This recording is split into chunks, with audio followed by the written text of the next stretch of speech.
Okay, let's take a look at our first type of special need. And this is the one that's the most diagnosed, and where children have the most individualized education programs developed for. And that's in Chapter 6, Children with Learning Disabilities. So if we talk about the history of learning disabilities, actually the primary author of your book was the first to coin the term learning disabilities in 1962. And remember, this is even before we had a federal law supporting children with special needs and making sure that they all had their needs met in a publicly funded institutions. And he used this term to describe a group of students who shared one thing in common, that their learning was affected by a neurological problem. The U.S. Department of Education defines learning disabilities as a disorder in one or more of the basic psychological processes involved in understanding or in using language, spoken or written, which disorder may manifest itself in the imperfect ability to listen, speak, write, spell, or do mathematical calculations. So most states have done this by, and how they determine whether a child has a learning disability or not. Most states establish this by using a discrepancy formula.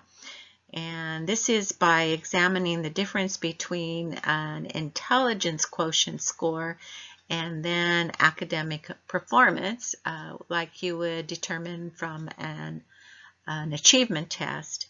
And if there is 15 to 20 points difference in a child's IQ, which, by the way, measures their potential, and then their actual achievement, which is what we get from achievement tests, if there's a 50 to 20 point difference, that tells us that something's blocking children from gaining the information that they could or should on average, or compared to their potential, something's blocking their potential and what the actual outcome is. And as I mentioned, IQ stands for intelligence quotient, and we figure out that intelligence quotient by looking at their mental age, or what their skill level is, divided by their chronological age, their age in months and years, and we multiply that by 100. And so you can see the formula there, mental age divided by chronological age times 100.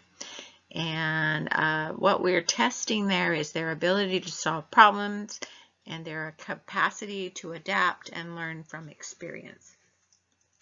And then achievement tests tell us their progress in expected conceptual knowledge. And again, what we're looking for is a difference between their potential and what their progress is. And so here is how those IQ scores fall out. And this is called a normal distribution, or a normal curve, as this chart tells us. And so the highest point of the curve is the average.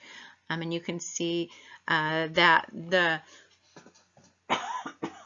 main, or the middle of that bell is where 50% fall, 50% above, 50% below, and that IQ score would be 100.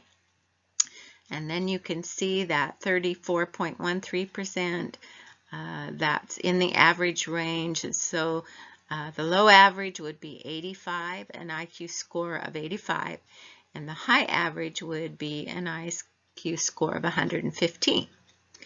And that's where most individuals would fall.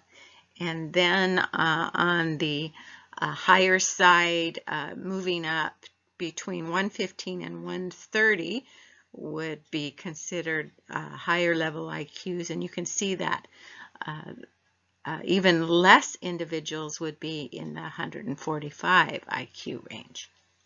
And then if we're going to the lower levels, then low average would be between 85 and 70.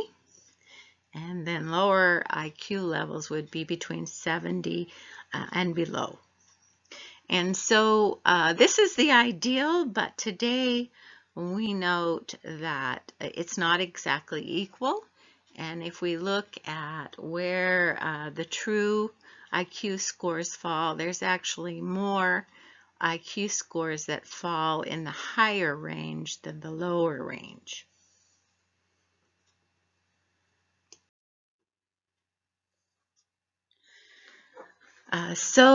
The earliest recognized learning disability was dyslexia, and this is a reading disability.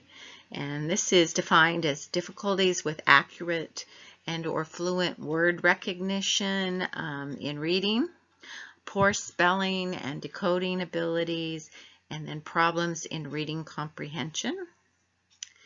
And this can be used to identify students with learning disabilities in early childhood in order to offer effective supports before the learning disability interferes with learning.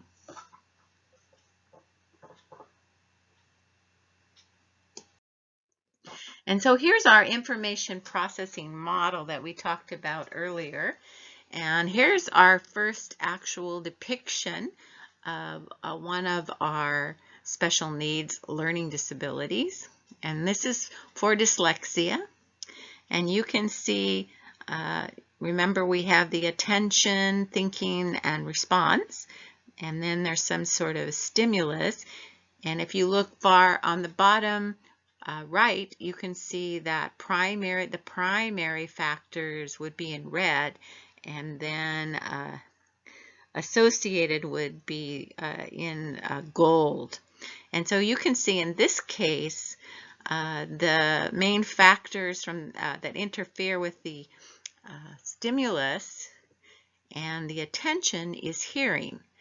And what this means is not that the child can't hear or that there's a hearing deficit. What it means is that the child's brain, the neurological system, remember learning disabilities has to do with the brain and neurology.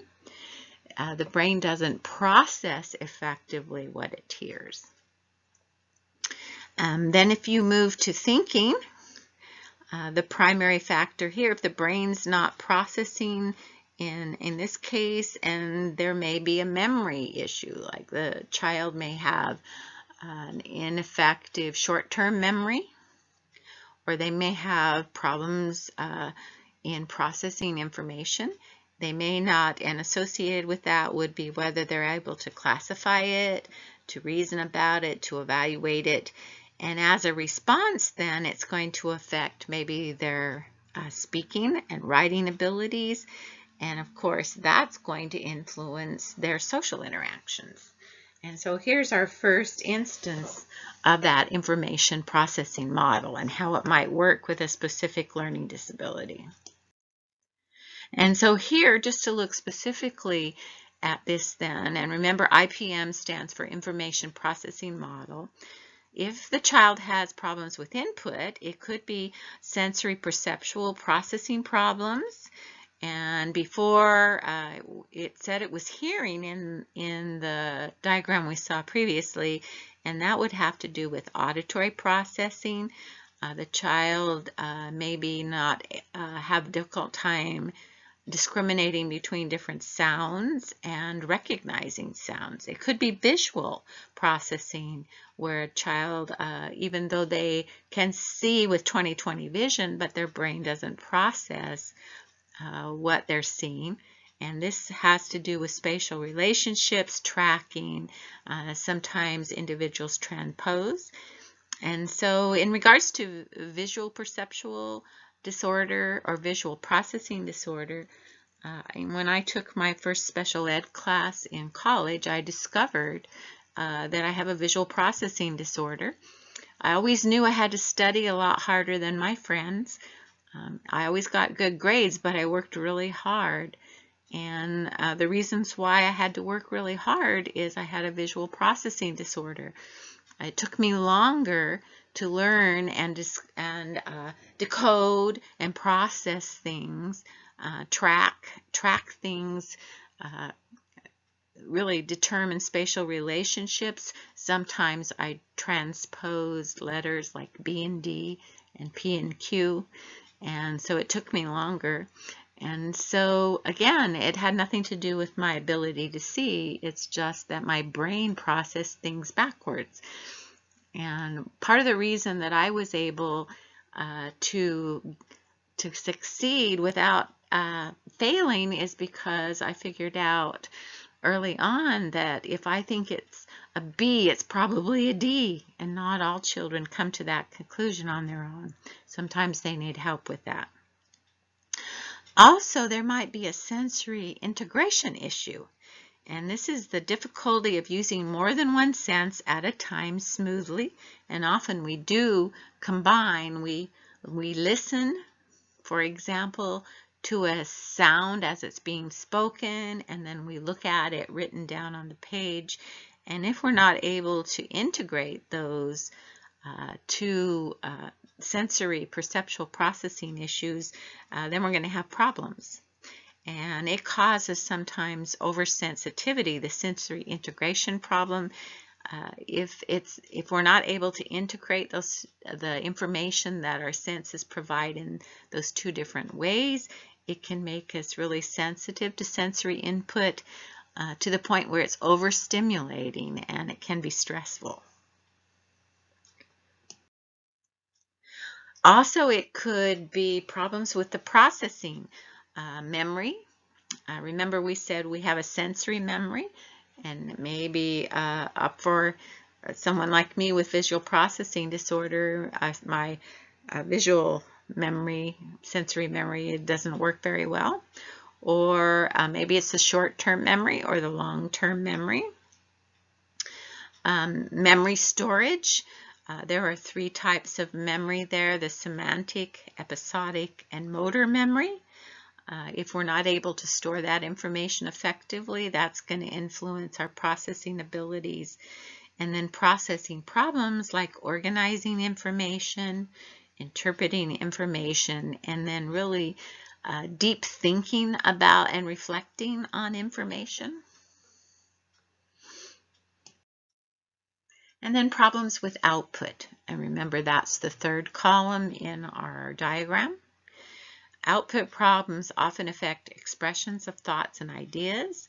And so some examples of output problems might be developmental aphasia, and this is a problem with verbal expression, or being able to get across to other people the message you want to send to them. Dysgraphia, which has to do with problems with written expression or being able to write things down. And then problems with nonverbal communication can lead to a flat affect or an expressionless face. And really, body language is an important aspect of communication. And then remember that executive function and the emotional context that kind of overarches all of this process in that diagram. Well, executive function or metacognition, and metacognition is just thinking about thinking. Meta means thinking. And executive function or metacognition is a decision-making component of the information processing model. So this includes self-regulation and self-control. And then the emotional context can impact the ability to learn. Students with learning disabilities often are stressed out. They know that the reading's going to come up pretty soon, and they know they don't do well at that. maybe they are going to have to, everybody's reading out loud, and so they get anxious, worrying that they're going to get called on to read out loud, and this can lead to heightened sensitivity and defensiveness, which makes learning difficult and increases impulsive behaviors and maybe inappropriate behaviors. And so then let's look at the organizational structures and support systems. Remember, this is our RTI system, our response to intervention system. And remember, the biggest numbers of children would be provided intervention in Tier 1, the universal level, or the general education setting, where there would be universal screening and progress monitoring, effective instruction, and then evidence-based practices, or practices that show with research that they're effective. Tier 2 would be the targeted group, and here it would be smaller groups or collaborative general and special ed, and this would be targeted assessments and more frequent progress monitoring.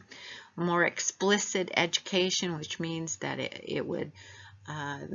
the teaching would provide more direct instruction or more specific details of techniques and skills and practicing skills that are needed to accomplish the task, providing instruction in smaller groups, and then more adult child, maybe individualized intensity of supports. And then Tier 3 would be the intensive level, and this would be provided with special education services where there's individualized assessment and instruction based on students' needs. For example, with children with intellectual issues or autistic issues.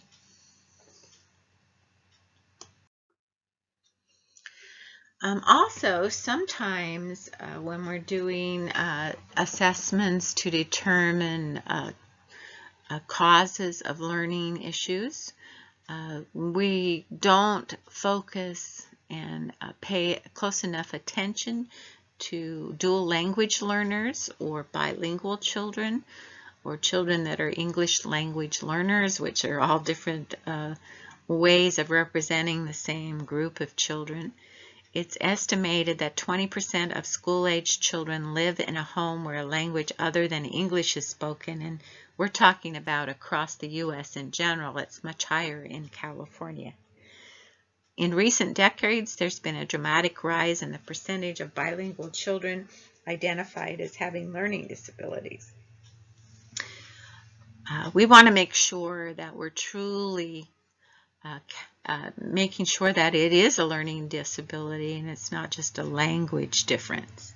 The overrepresentation is largely due in part to difficulties associated with being a second language learner and the fact that many assessments used to detect learning disabilities are not valid and reliable for bilingual students.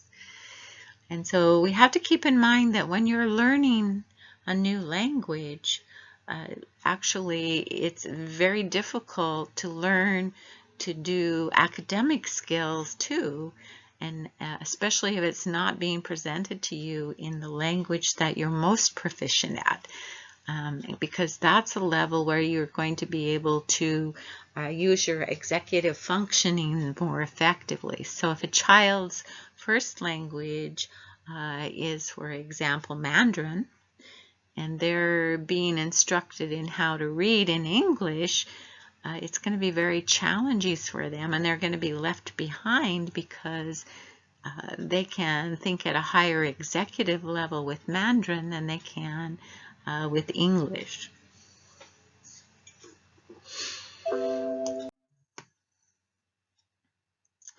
And so as we're providing curriculum and instructions for students with children with learning disabilities, we want to make sure that we include the universal design for learning, which means that we want to make sure that we're focusing on making sure that the children can access the information or get input.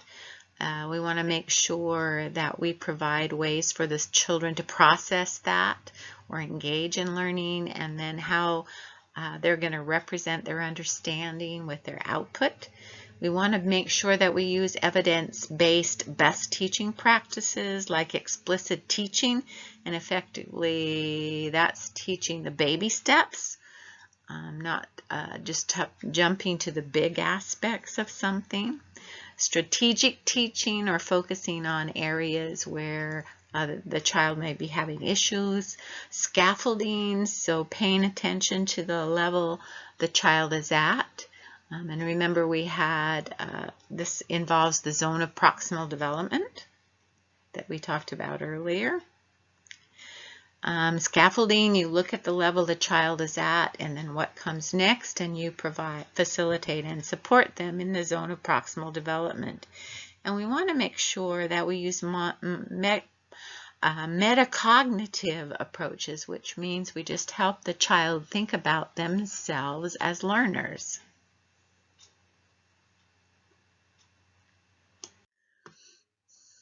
And then transitioning to post-secondary life, or after leaving the school system, after graduating from high school, some things we have to keep in mind is that students with learning disabilities are more likely to engage in risk-taking behavior and are less likely to have strong coping skills.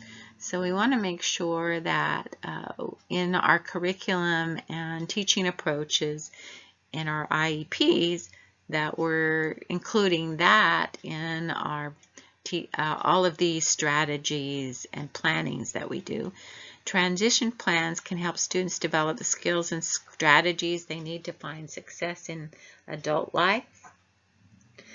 And many students with learning disabilities will go on to post-secondary education, and many institutions provide support and services for students with learning disabilities. For example, every college and university has a special office that provides supports for students, college students that have learning disabilities.